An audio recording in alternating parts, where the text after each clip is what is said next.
Hello, everyone. Good morning, good afternoon, good evening. Welcome back. We're going to be reading another section of letter 7 in Jesus Christ, the Christ letters, the truth.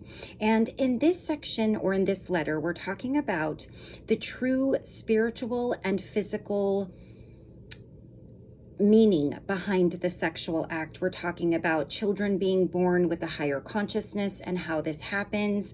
And we're talking about the true role of men and women and where that will take place in the world order. All right.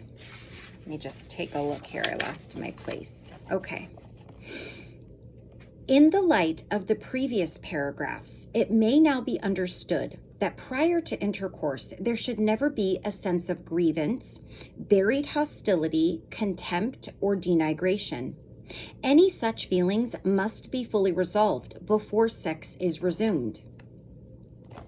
In a relationship where discussion and freedom of speech is accepted as normal, each partner should resist the act of sexual love until a powerful interforce of responsive love has been built up, and the consciousness of both partners is in a state of pure equilibrium. As for rape, this is the most heinous act against another, and will draw to itself its own rewards at some time in the future. It proceeds out of an especially warped and distorted ego consciousness.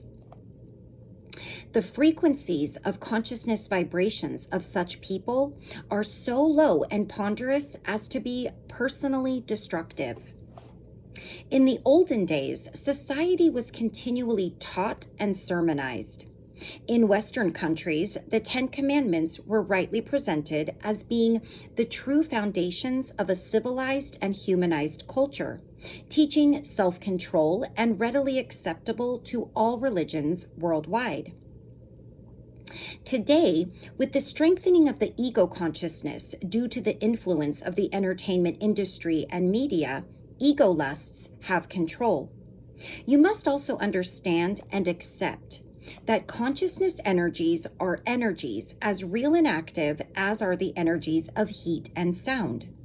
Just as sound waves can penetrate certain substances, so do the consciousness energies of one person infect like a virus the consciousness energies of another mind with their own brutal tendencies.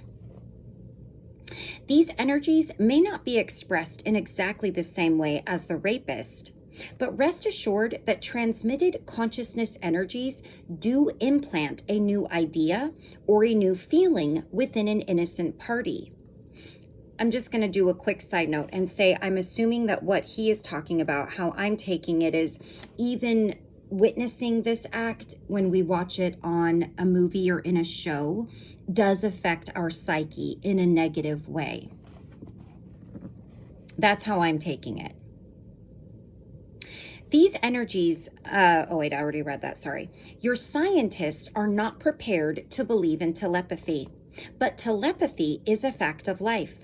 Although dull conscious activity may be so self-oriented as to not recognize that new impulses have originated in someone else's mind.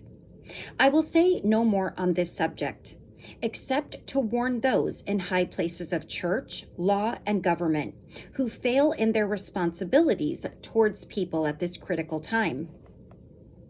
They will eventually perceive the enormity of their lack of moral performance whilst undertaking their earthly duties.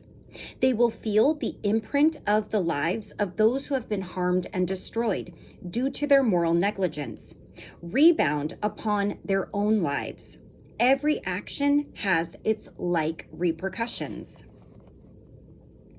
Perhaps you will now realize why the present sexual trend in the world is causing the most dire conditions worldwide. For you to fully understand what I am talking about, I want you to strive to visualize and realize that the nature of divine consciousness, of universal equilibrium, is limitless power. Since the equilibrium-harmony arises out of equal constraint between the universal impulses of the male and female, intelligence and love, the will to experience and the will to remain acquiescent, the yearning to be active, and the yearning to hold back and maintain the status quo in order to form bonds and stability.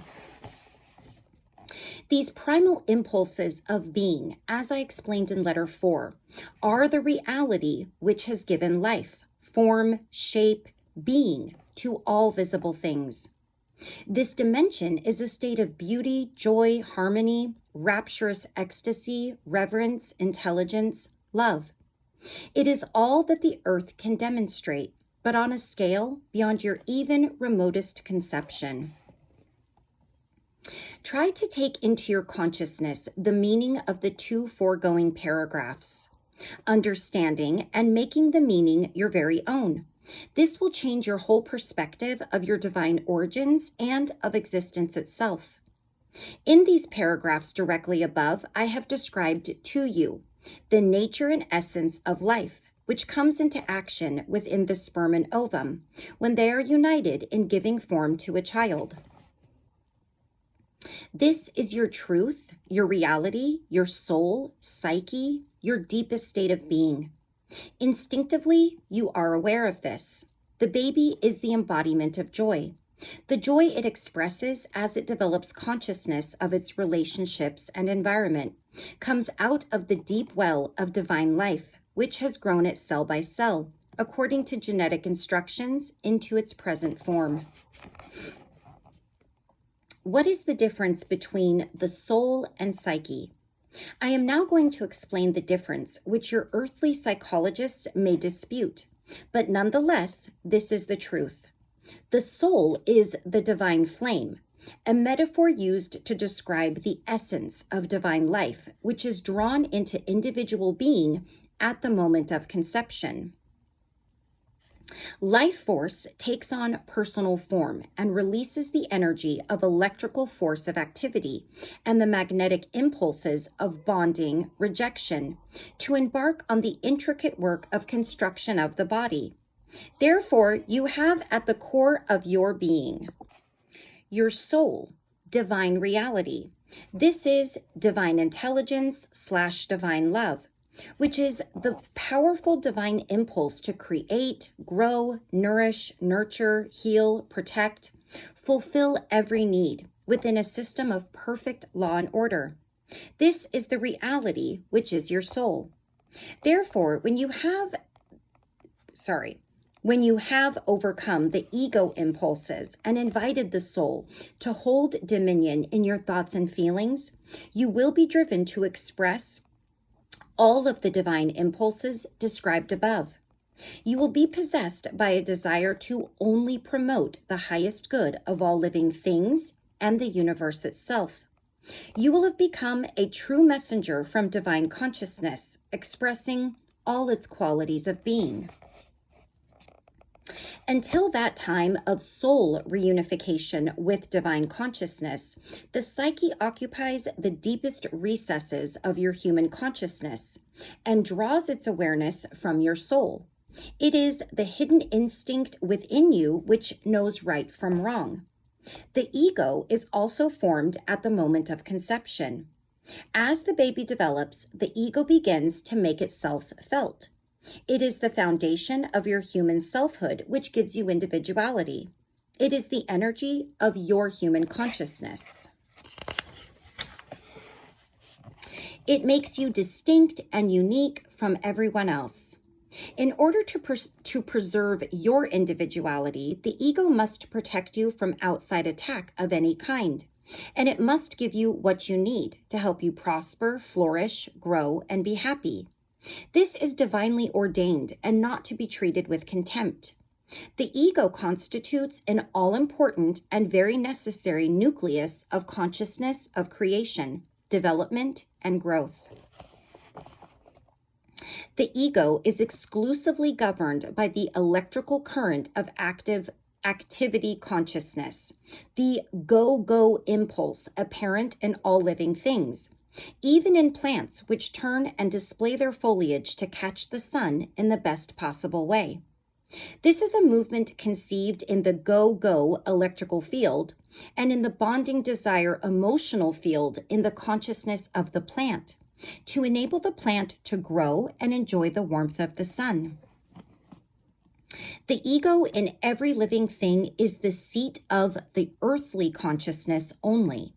In no way does it resemble in any shape or form the divine reality which constitutes the soul. The ego drive, the drive which is directed exclusively at getting what it wants to make the individual entity happy and to protect it from attack to ensure its survival, and will trample on other entities or species to achieve its purposes, pertains to earthly dimension only. This ego force is active within every living thing, from the least amoeba to the highest king or mightiest king.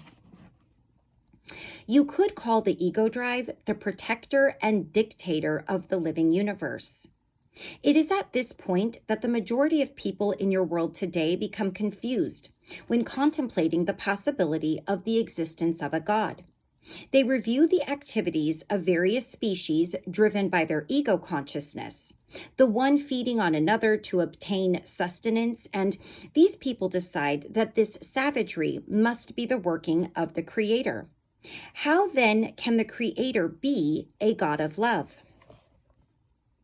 This is one of the misapprehensions and beliefs I would like to sweep away. It is my purpose that all people should come to realize that the entire universe has, at its basic core and foundation in all things, the divine life force, which inspires and respires through all of creation. It is the hidden but powerful equilibrium out of which all things have taken being, form, and shape. It is the scientist's space in which is conducted the movement and bonding of the electrical particles. It is both the impenetrable and forever unknowable ground of existence, and also the hidden source of all substance of all things in the universe. The ego is the tool of divine creativity to produce individuality out of the unity of its own beingness. What I'm about to say will be hotly disputed by your scientists. Nonetheless, I'm about to refer to the souls of those earthly beings whose intellect is sufficiently evolved to debate and decide on a course of action and, with even only partial understanding, respond intuitively and intelligently to what is happening in the environment. These entities of all more advanced species are the genius of their kind. Do not judge the inner development of any species, human or otherwise, by their outer physical bodies. All living things are individualized out of the same divine life. Some psyches are enabled by their increasingly spiritualized mental/emotional fields to peer through the ego consciousness and embark on neighborly, caring acts, which can only proceed from the promptings of the soul drawn from the divine reality. Therefore, the greatest respect and consideration should be accorded to all living things. Where the species has evolved to the point of formulating clear ideas and thoughts and putting them into sounds and words, and the spiritual development of the psyche can penetrate the ego consciousness, the psyche begins to question, is this all there is to life? What are our life purposes? When this happens, the soul is beginning to impress the psyche with an urgent need to reach out to its source of being, which it instinctively knows does exist and is its true home and resting place. The soul's hidden but continual longing to be reunited with its source of being can now be felt by the psyche. If there are people who never reach this vital development in their lives, it is because their ego, mental/emotional processes are so strongly geared to the exercise of intelligence and reason that when other people ask questions such as, how did life begin? Is there a God? How has such a wonderful universe been designed and created? The ego of the non-seeker and non-believer is conscious only of its own omnipotence, and sets out to disprove there is any higher dimension out of which the earth could have taken form. It argues away the voice of the soul relayed through the psyche, and with each argument entombs itself more firmly within the perceptions of the material and visible world, which represent their only security. Therefore, the soul remains imprisoned within the ego mental, emotional, electrical, magnetic chains, and the human mind remains convinced that there is no soul, that the earthly dimension of existence and the physical life force are the only realities. If such people's minds are determined to reject any inspirational whispers from the psyche/soul, the body suffers minor ailments, relationships are strained, and life generally is stressful. A disease may follow. This is because such a person is drawing only on the limited resources of energy drawn from the food they put in their mouths. This energy proceeds from a chemical process and not from the source of all life. Whilst you have drawn your life initially from the divine reality and it has given you being, you also draw your physical energy from your food and the digestive processes which manufacture enzymes to break down the food into a usable form, which feeds the physical cells throughout your body and mind. This is the life of the body. Many people live and die drawing exclusively on the energy derived from their physical processes. The type and amount of energy drawn from physical processes is greatly affected by the mental/electrical and emotional/magnetic fields of the living entity.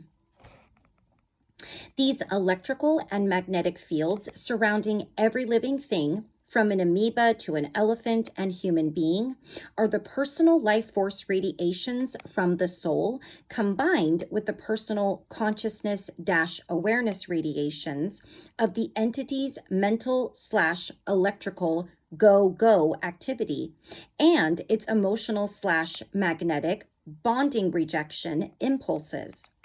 These electrical/magnetic fields are profoundly affected by all the thoughts and feelings which pass through the minds and emotions of the entity. In turn, the fields profoundly affect the physical processes of the body itself. They raise or lower the health of the body according to the state of the personal consciousness, whether it is in harmony with the life force radiations of divine intelligence/love, or in conflict with them due to selfish ego drives.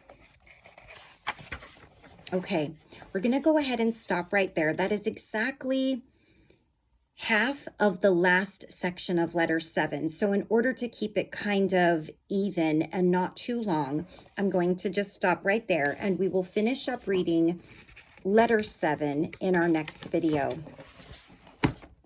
Thank you so very much for joining me. I love you all so much. I hope that you are getting even just the slightest bit of an understanding at whatever level you feel you may be getting it from these words that you are hearing. And yeah, that it's just everybody's going to be different as far as how they're looking at things and how long they may need to think and ponder on what is being said. And I urge you to do that. Don't take everything and just immediately say you believe it. Really think on it as he's asking us to do.